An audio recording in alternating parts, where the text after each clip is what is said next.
In 2025, Al Cook, the chief executive of De Beers, the largest diamond company in the world, walked onto the stage at the company's annual results presentation, carrying a fairly grim message.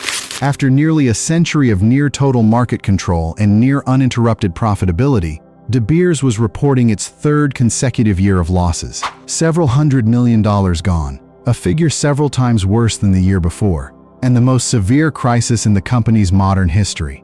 What you're looking at here is two diamonds. You almost certainly can't tell them apart. One of them costs $8,000. The other costs $1,000. The diamond market was, for most of a century, considered unbreakable. It survived the Great Depression, 2 world wars, and every rival who tried to enter it. But underneath all of it sat a single idea that was never quite true. And that idea is now coming apart. Not because of a competitor, not because of a scandal. Because of a country that has essentially no interest in rings or marriage at all. Diamonds usually get grouped in with gold and silver, precious materials that have been used, as a store of value since more or less the beginning of recorded history. But relatively speaking, the idea that this particular shiny rock is inherently valuable is a modern invention. Go back a couple of hundred years, and diamonds were valuable for one main reason, which is that there was essentially one place on Earth you could get them: India. They had genuine uses even then. They're the hardest natural material there is, and they look extraordinary.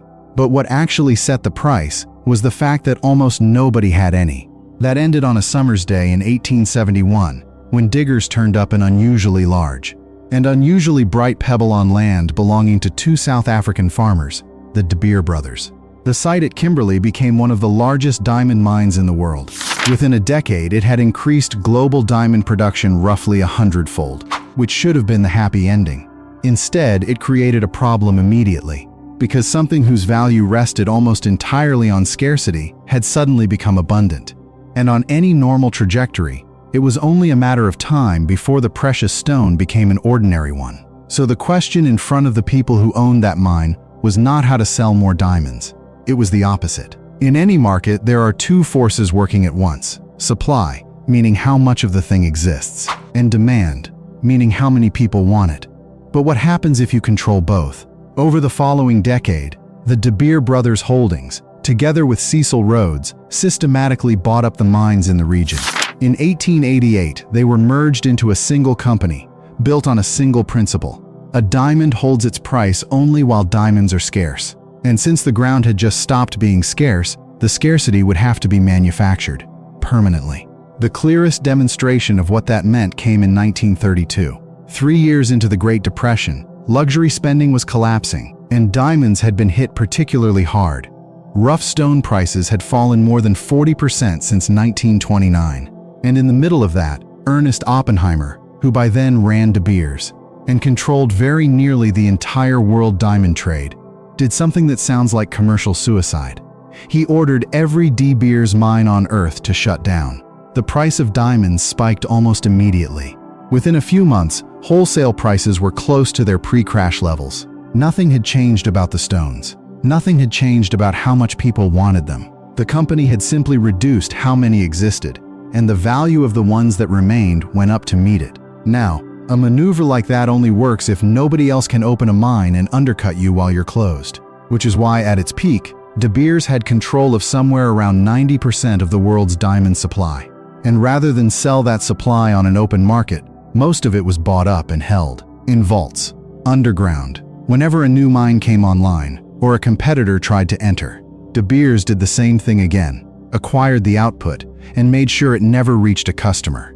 Then, around 10 times a year, the company invited a hand-picked group of buyers to London and handed each of them a sealed box. Contents chosen by De Beers, price set by De Beers, non-negotiable. So the supply side was solved completely. The demand side, surprisingly, was not. In the mid-1940s, De Beers commissioned research into how American men actually felt about diamond rings. The answer was not encouraging. Most young men regarded a diamond ring as a pleasant but essentially unnecessary extravagance. Nice, certainly, not required. Which is a serious problem when you own most of the world's diamonds. Late one night in 1947, a copywriter named Frances Jarity was finishing a campaign for the account and, by her own account, was tired and wanted to go to bed. She scribbled down a line she wasn't especially happy with. 4 words. "A diamond is forever." It was later named the advertising slogan of the 20th century.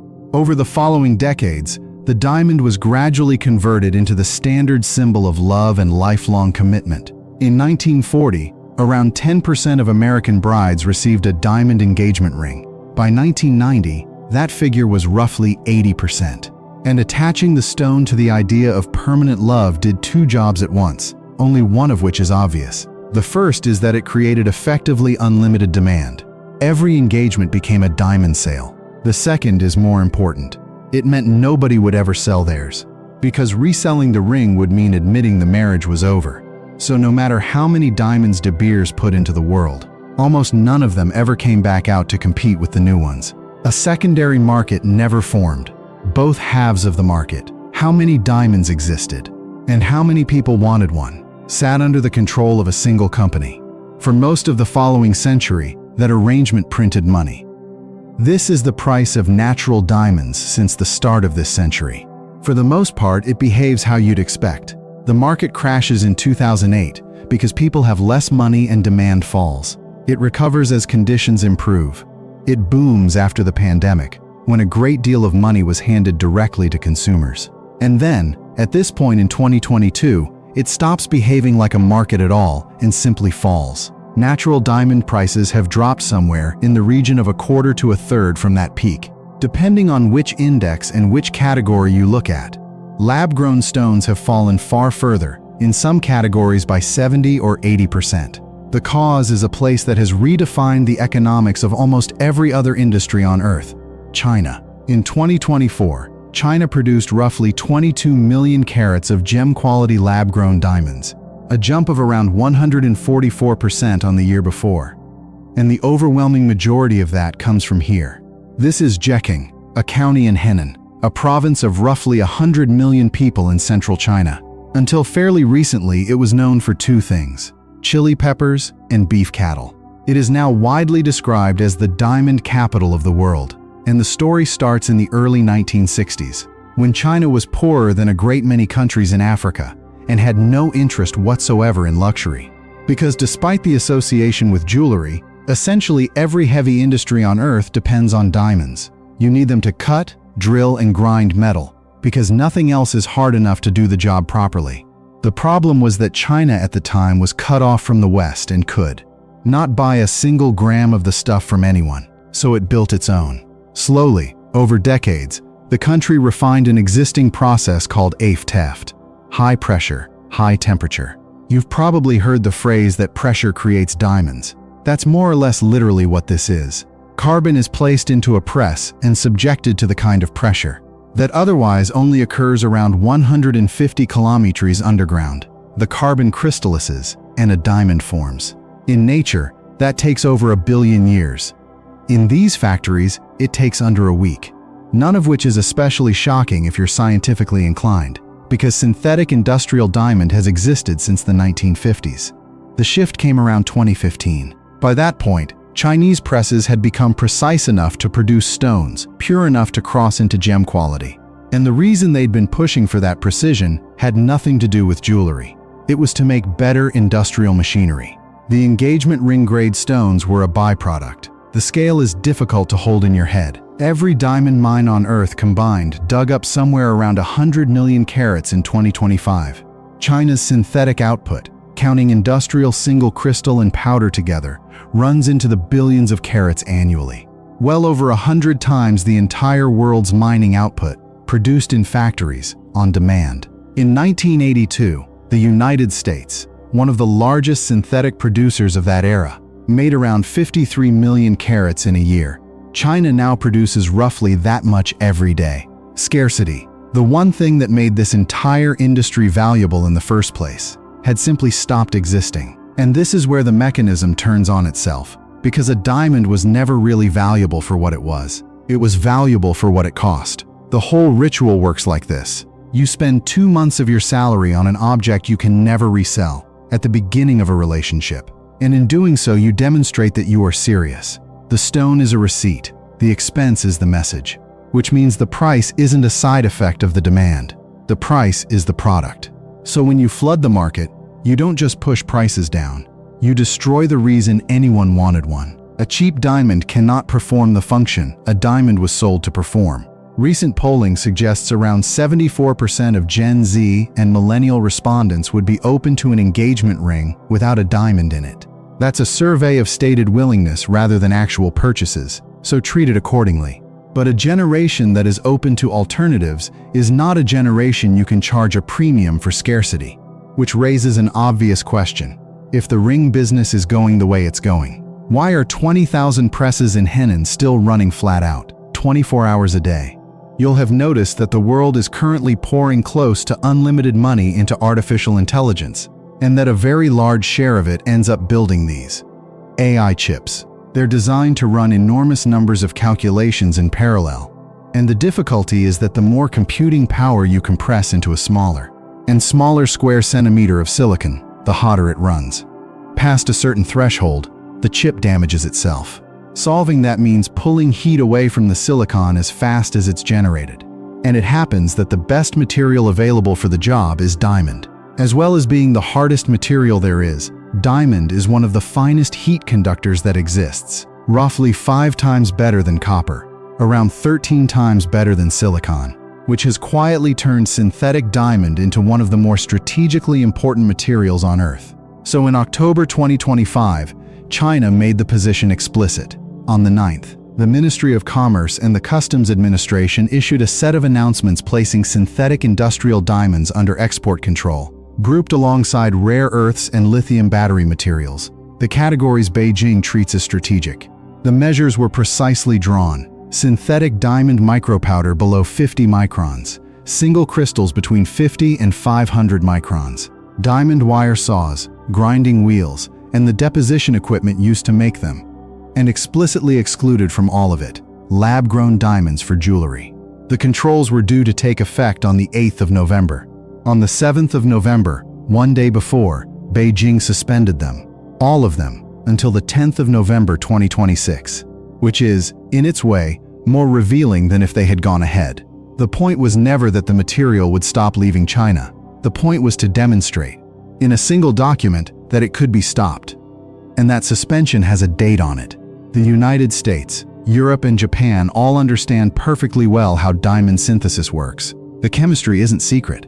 What they don't have is the industrial base to do it at scale, something that took China 2 decades and tens of thousands of presses to assemble. So there's a real possibility the world ends up with a new diamond monopoly. Except this time the product isn't jewelry. It's a material inside the next generation of chips. In the old arrangement, controlling the diamond supply meant keeping engagement rings expensive. Today it touches the hardware training AI systems, the power electronics in defense equipment, and sensors precise enough to detect a submarine's magnetic signature or fix a position without GPS. Whoever controls high-grade synthetic diamonds sits on a bottleneck in most of the technologies every major power is currently racing to build. It's a strange thing to watch the most tightly controlled luxury item in history become a commodity grown by the billion, valued almost entirely for what it can do inside a machine. But it isn't the first time. In the 19th century, the most valuable metal in the world was not gold or silver. It was aluminum. Napoleon II had cutlery made from it, and reserved that cutlery for his most honored dinner guests, while everyone else at the table made do with gold. When the Americans finished the Washington Monument in 1884, they capped it with a piece of aluminum weighing about 6 pounds, at a time when total world production ran to a few tons a year. Then, in 1886, a new smelting process arrived that ran on cheap electricity, and the price collapsed, from around $17 a pound to under $1 within a handful of years. Within a generation, the emperor's treasure was being used to wrap sandwiches, and nobody thinks of aluminum as a failure, because the metal ended up mattering far more to the world. At $1 a pound than it ever did at 17. It became the metal of aircraft and of the drink in your fridge. The value survived the collapse of the price. It simply moved out of what the material signaled and into what the material could do. Price a carat of carbon 3 ways today, and you get 3 different answers. Around $1,000 with a ring around it, between $2 and $30 as an industrial grit, and pressed against a hot chip, you find the one diamond price that is actually going up. Diamonds won't be the last thing to travel this road either. The world is still full of prices that work the way theirs used to. The steel watch with a year-long waiting list. The handbag you had to queue for. A price like that holds only as long as somebody is keeping. The thing's scarce on purpose, and when the scarcity fails, the price doesn't drift down. It falls off a cliff, because the scarcity was the only thing holding it up there.